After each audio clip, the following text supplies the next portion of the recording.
warahmatullahi wabarakatuh.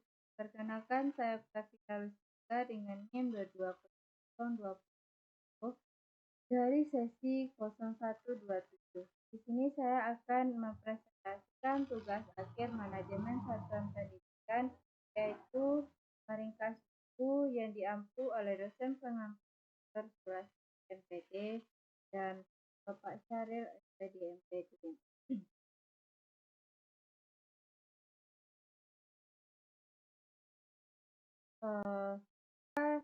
Bab 1 terdapat pendahuluan, yaitu dalam pembukaan Undang-Undang Dasar 1945 disebutkan bahwa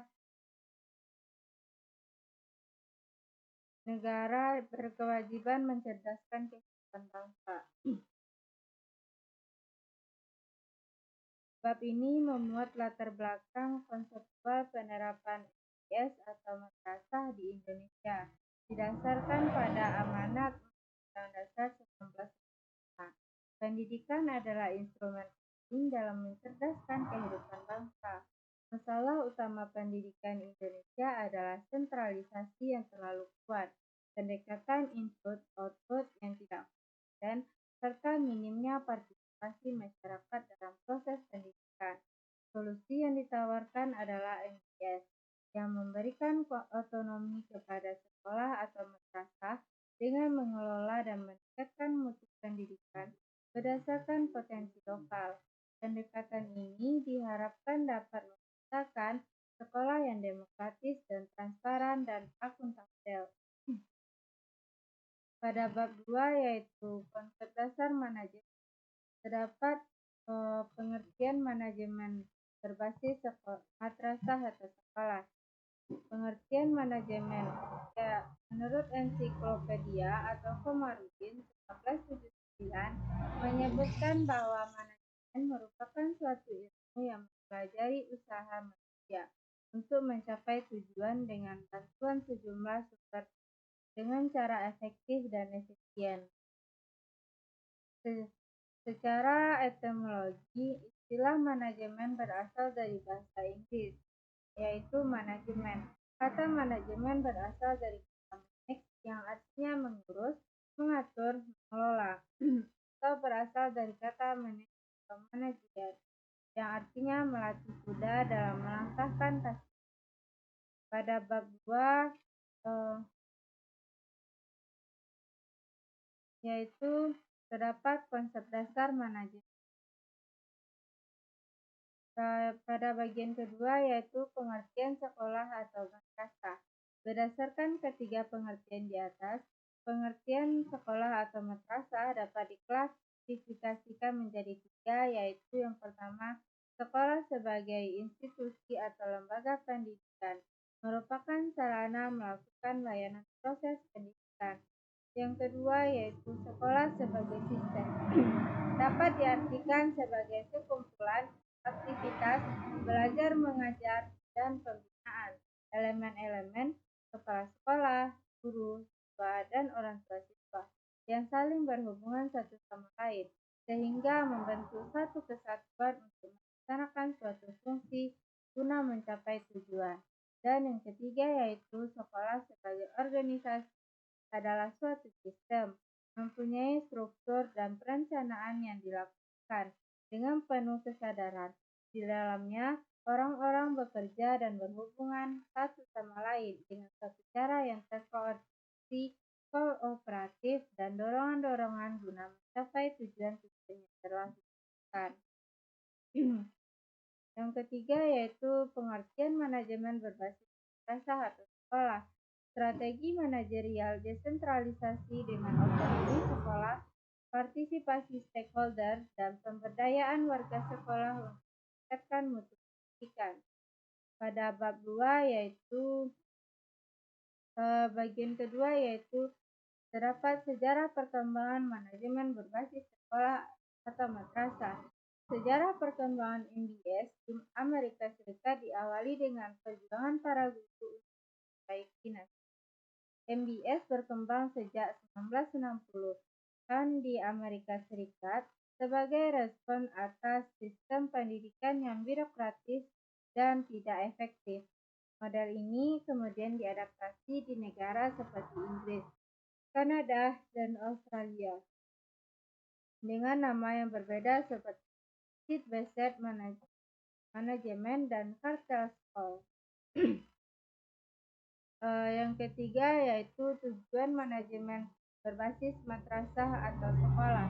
Menurut Chapman, 1990, MBS merupakan pendekatan yang bertujuan mengelola sekolah dengan memberikan kewenangan partisipasi warga sekolah dan masyarakat dalam perbaikan kinerja sekolah.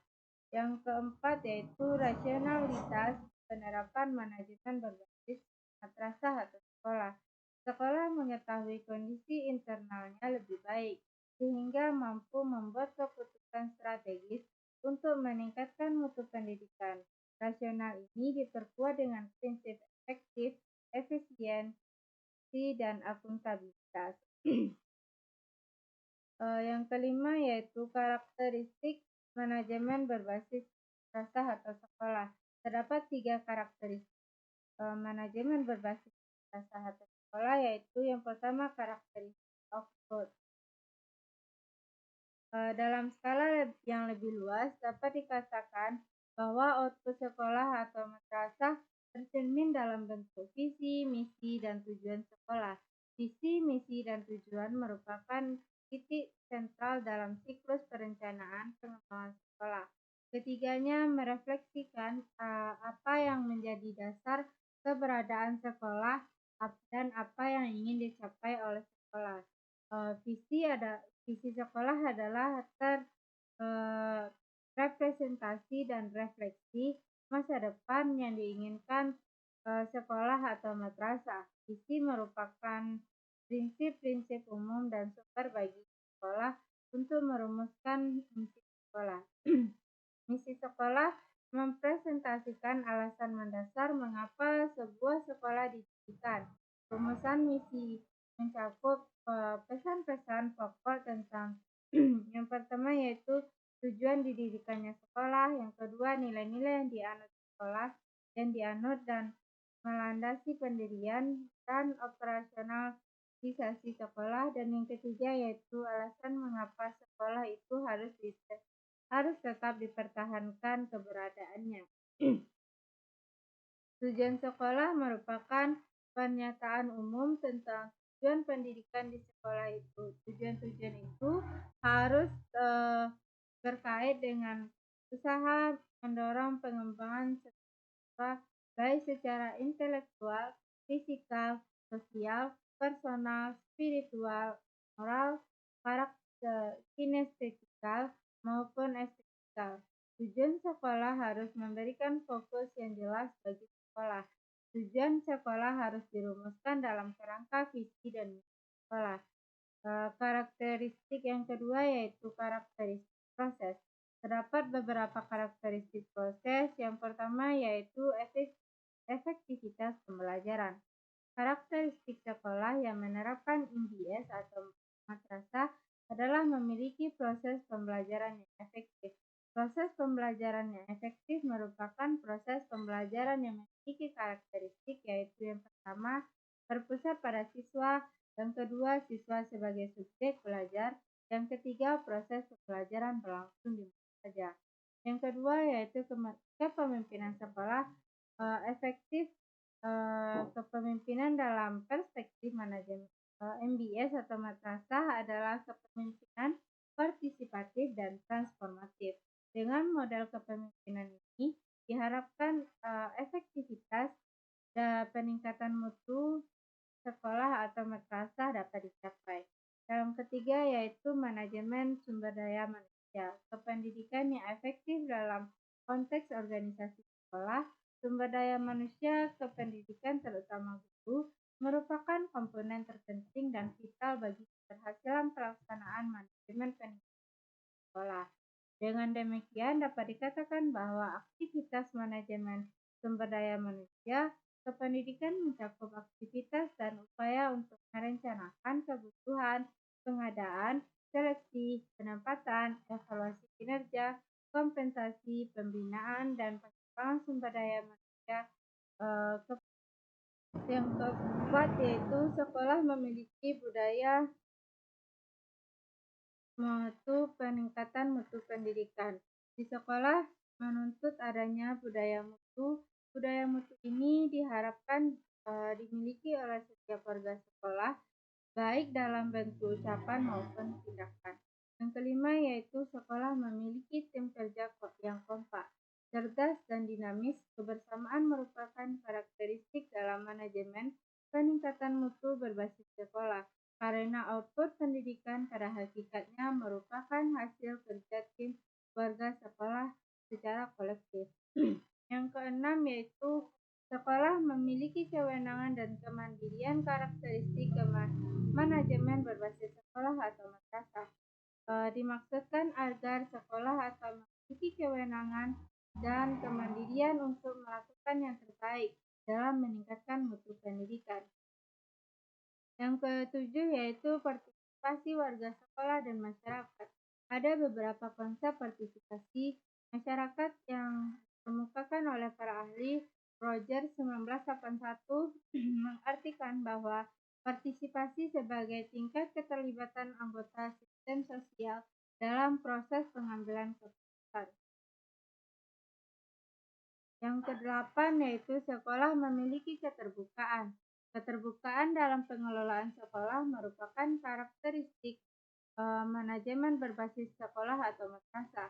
Keterbukaan itu meliputi keterbukaan dalam mengelola keuangan, ketenagaan, sarana prasarana, dan keterbukaan dalam pengambilan keputusan.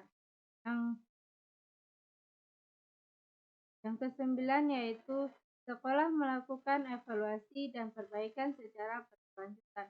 Evaluasi dan perbaikan secara berkelanjutan merupakan hal yang harus senantiasa dilakukan secara berkelanjutan. Yang ke-11 yaitu sekolah responsif terhadap kebutuhan. Peningkatan mutu pendidikan menuntut sekolah untuk selalu responsif terhadap berbagai aspek aspirasi dan kebutuhan yang muncul. Untuk itu, sekolah harus selalu membaca lingkungan dan menyikapinya secara cepat dan tepat. Yang terakhir yaitu sekolah memiliki akuntabilitas. Akuntabilitas merupakan suatu bentuk pertanggungjawaban sekolah terhadap orang tua, peserta didik, dan masyarakat. Yang ketiga yaitu karakteristik input pendidikan. Terdapat beberapa karakteristik input pendidikan yaitu yang pertama, sekolah memiliki kebijakan mutu. Yang kedua yaitu sumber daya yang memadai. Yang ketiga, memiliki komitmen dan harapan mutu tinggi. Yang keempat, fokus mutu pada peserta didik. Dan yang terakhir, input manajemen. Pada bab 3 yaitu ada perbedaan manajemen berbasis sekolah dan madrasah dengan manajemen berbasis pusat. Karakteristik manajemen berbasis pusat terdiri dari beberapa, yaitu yang pertama, subordinasi. Yang dimaksud dengan subordinasi dalam konteks manajemen berbasis pusat adalah sekolah atau madrasah merupakan bagian dari departemen atau pemerintah pusat. Yang kedua yaitu pengambilan keputusan terpusat. Semua pengambilan keputusan diambil oleh pusat. Sekolah atau madrasah merupakan pelaksanaan keputusan dari pusat. Yang ketiga yaitu ruang gerak organisasi sekolah kaku. Ruang gerak organisasi sekolah kaku atau tidak fleksibel merupakan konsekuensi dari manajemen yang bersifat sentralistik. Yang keempat yaitu pendekatan birokratik dan sentralistik. Manajemen berbasis pusat menggunakan pendekatan pengelolaan pendidikan nasional secara birokratik sentralistik, di mana pusat sangat dominan dalam pengambilan keputusan dan kebijakan, sedangkan daerah dan sekolah lebih berfungsi sebagai pelaksana kebijakan pusat. Dengan kata lain, sekolah tidak memiliki otonomi dalam mengelola sekolahnya sendiri. Yang kelima yaitu diatur, diarahkan, dan dikontrol. Karakteristik ini menunjukkan bahwa sekolah atau madrasah diatur, diarahkan, dan dikontrol oleh kebijakan dari pusat.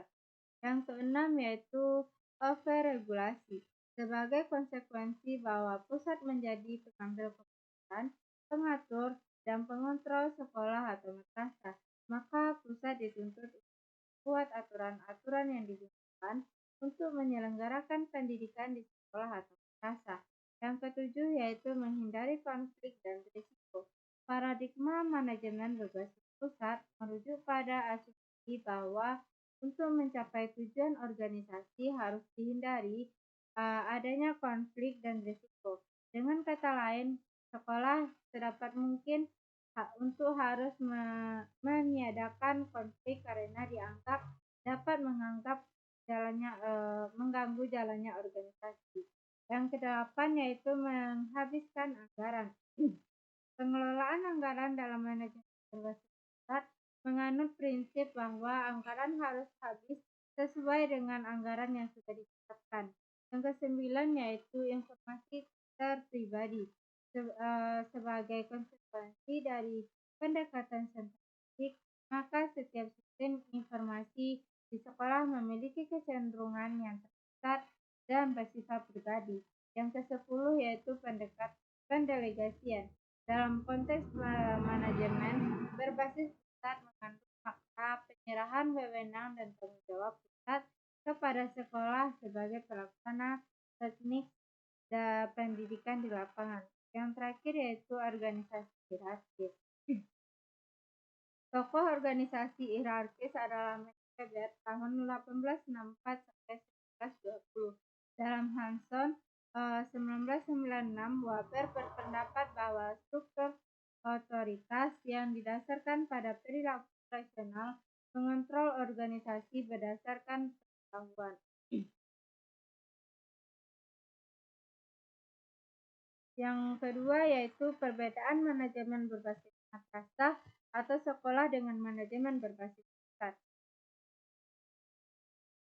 Manajemen berbasis pusat terdapat beberapa, yaitu yang pertama subordinasi, yang kedua pengambilan keputusan terpusat, yang ketiga ruang gerak kaku, yang keempat pendekatan birokratik, yang kelima sentralistik, yang keenam diatur, yang ketujuh overregulasi, 8 mengontrol, ke-9 mengarahkan, 10 menghindari resiko atau konflik, 11 menghabiskan anggaran, 12 individual yang cerdas, 13 informasi terpribadi, 14 pendelegasian, 15 organisasi hierarkis.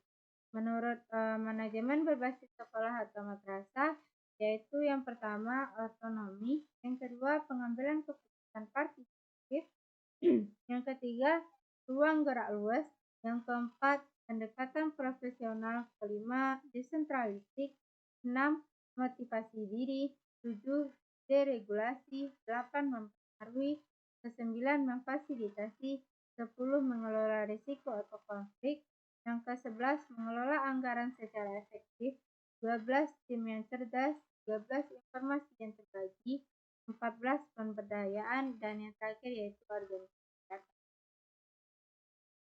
Bab 4 yaitu aktivitas manajerial dalam manajemen berbasis sekolah atau madrasah.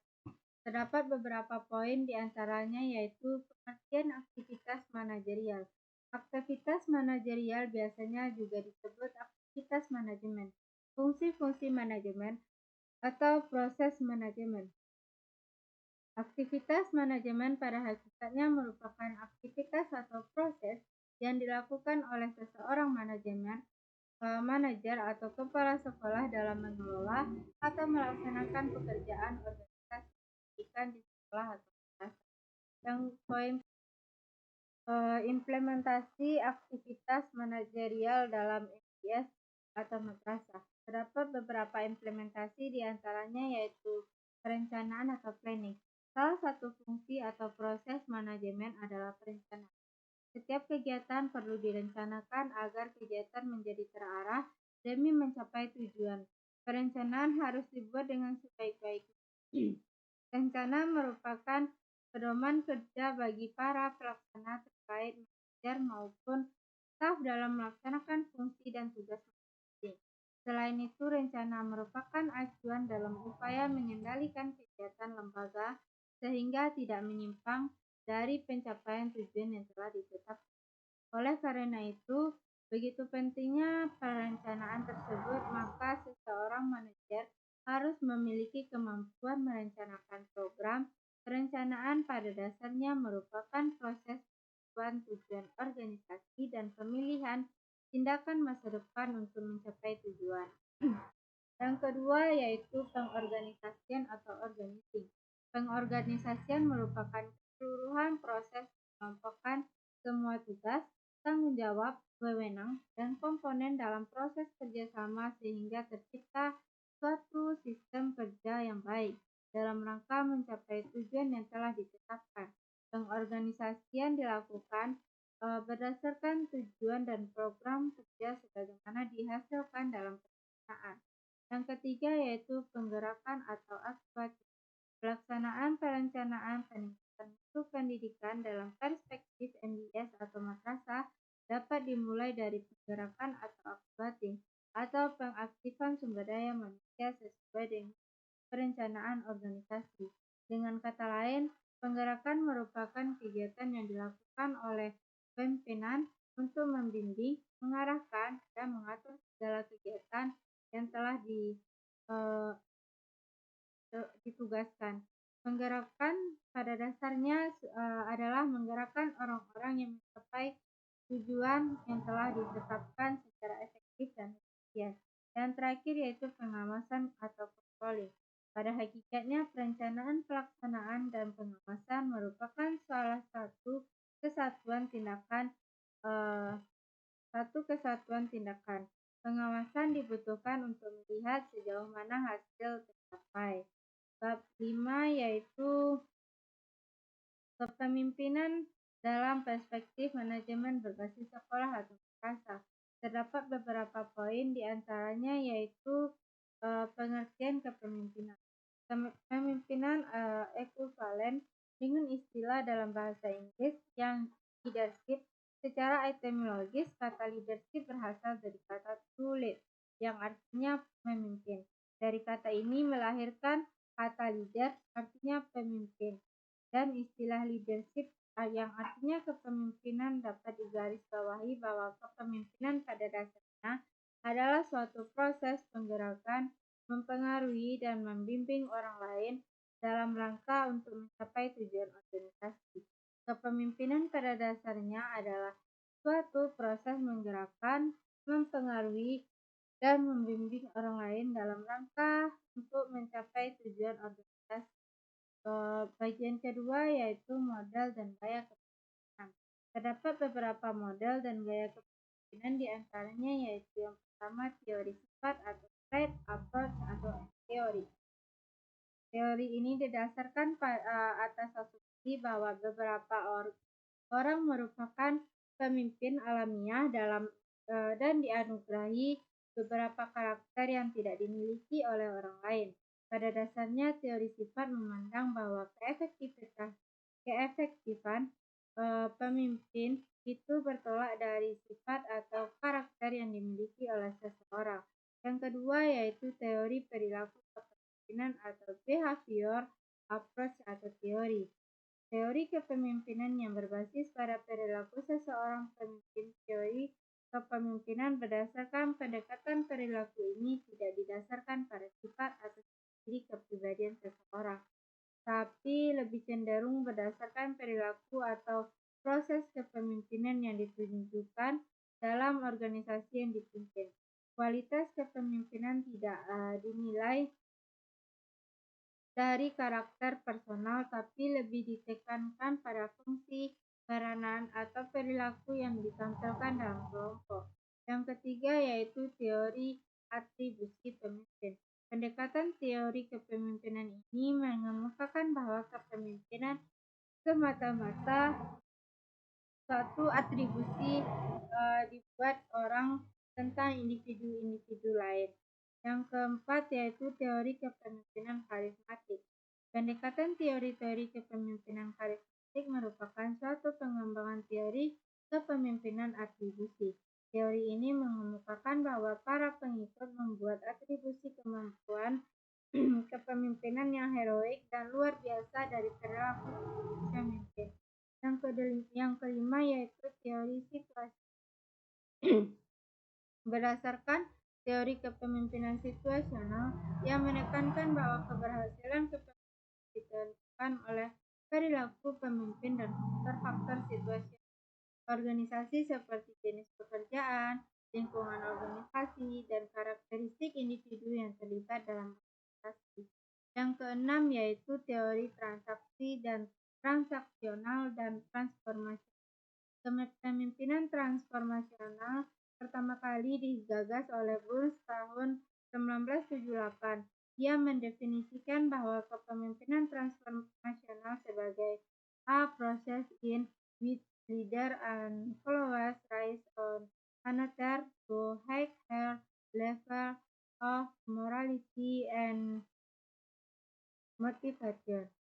Kepemimpinan transformasional merupakan suatu proses di mana pemimpin dan pengikutnya merangsang diri satu sama lain untuk menciptakan level moralitas dan motivasi bersama. Dengan demikian, kepemimpinan transformasional menekankan bahwa seorang pemimpin harus bisa mentransformasi nilai kepada bawahan untuk mencapai tujuan organisasi. Sedangkan kepemimpinan transaksional pertama kali digagas Downton tahun 1973.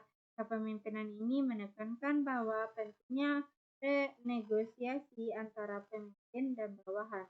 Kepemimpinan transaksional merupakan kepemimpinan di mana pemimpin yang memotivasi bawahan dengan memberikan peran dan tugas yang jelas serta tujuan yang jelas sesuai dengan kebutuhan.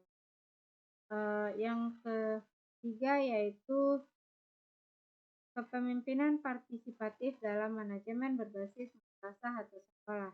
Kepemimpinan partisipatif menekankan adanya partisipasi dari stakeholder sekolah atau madrasah untuk ikut berpartisipasi dalam proses manajerial di sekolah atau madrasah.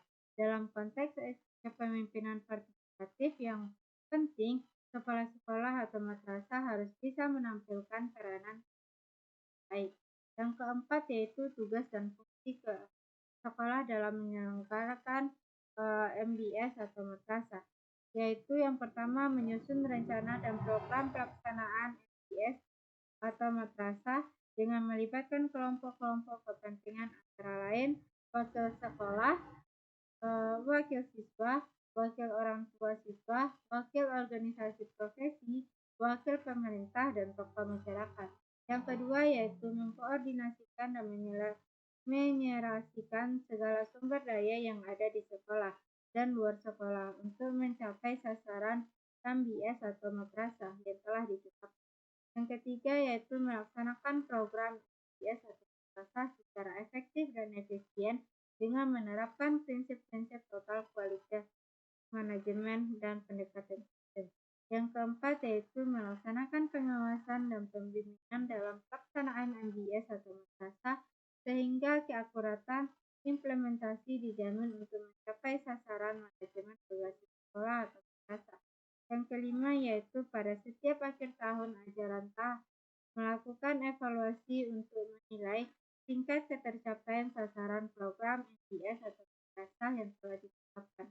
Hasil evaluasi ini kemudian digunakan untuk menentukan sasaran baru program MBS atau madrasah tahun berikutnya.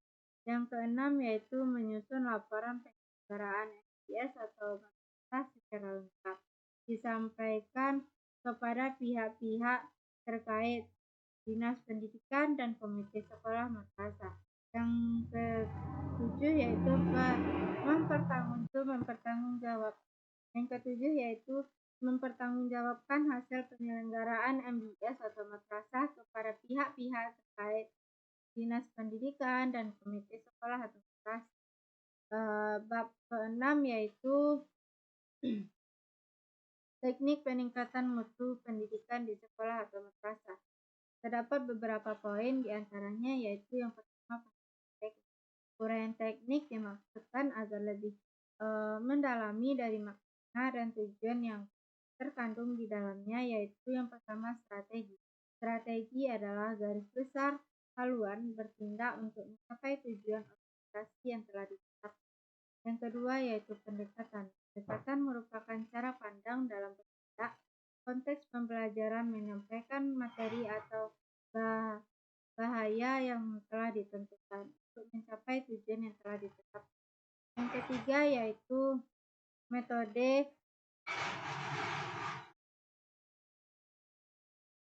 Metode adalah cara yang dipilih untuk bertindak. Konteks pembelajaran menyampaikan bahan atau materi sesuai dengan tujuan yang telah ditetapkan. Yang keempat yaitu teknik. Teknik adalah cara untuk melaksanakan metode yang digunakan. Bagian kedua yaitu pengertian mutu. Pengertian mutu atau kualitas merupakan suatu kosakata yang akrab dengan kehidupan modern ataupun dalam kehidupan sehari-hari. Berdasarkan definisi mutu dan uraian di atas, dapat dikatakan bahwa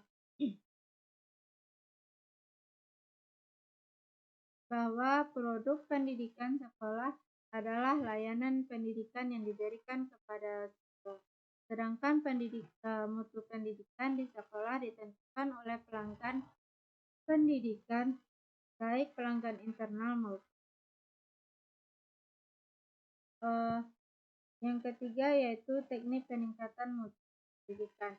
Terdapat beberapa teknik, yaitu yang pertama full review. Full review merupakan proses di mana semua komponen sekolah bekerja sama dengan orang tua siswa, tenaga profesional dan pihak-pihak yang memiliki keterkaitan dengan sekolah untuk mengevaluasi efektivitas kebijakan sekolah serta mutu lulusan.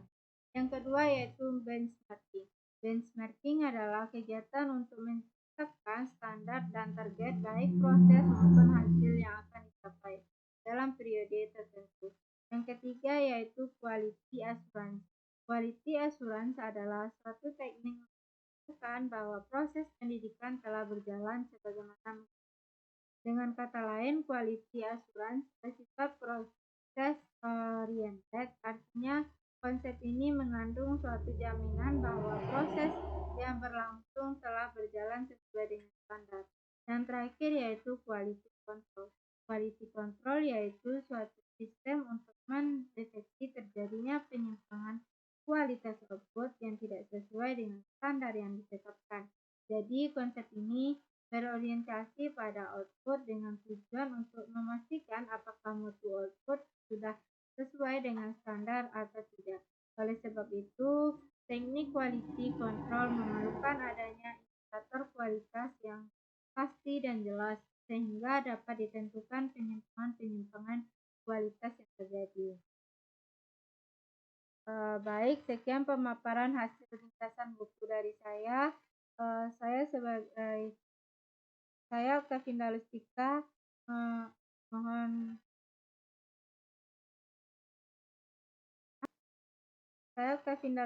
mohon maaf apabila ada kesalahan. Saya pamit undur diri. Wassalamualaikum warahmatullahi wabarakatuh.